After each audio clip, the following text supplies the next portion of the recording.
అందరికీ నమస్తే అండి. ఈరోజు మనము మొలకెత్తిన గింజలను ఎలా టేస్టీగా చేసుకోవచ్చో చూద్దాం.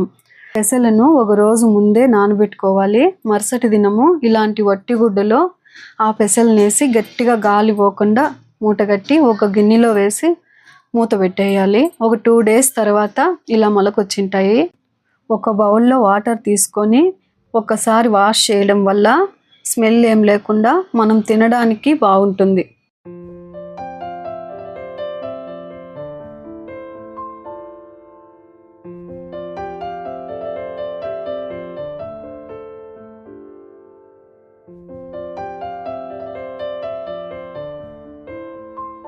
తర్వాత క్యారెట్ వాష్ చేసుకొని పై పొట్టంతా తీసి తురిమి పక్కన పెట్టుకోవాలి.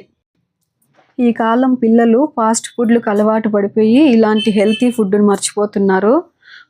పిజ్జాలని, బర్గర్లని, కేఎఫ్సీలని ఇలాంటివి.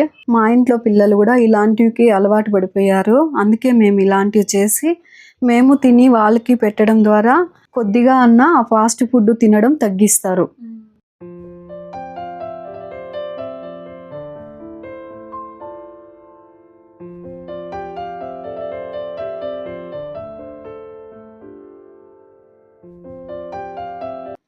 ఇప్పుడు పచ్చిమిరపకాయలు కూడా సన్నగా తరిగి పెట్టుకోవాలి.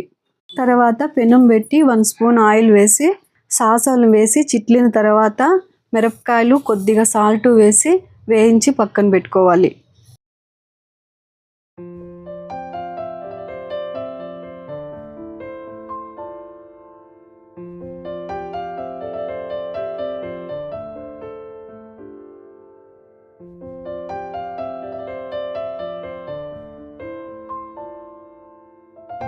పచ్చిమిరపకాయలు వేయించుకున్న తర్వాత పెసలు, దోసకాయ, క్యారెట్ తురుము, కొబ్బరి తురుము వేసి మిక్స్ చేసుకోవాలి.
ఎంతో రుచికరమైన హెల్తీ సలాడ్ రెడీ.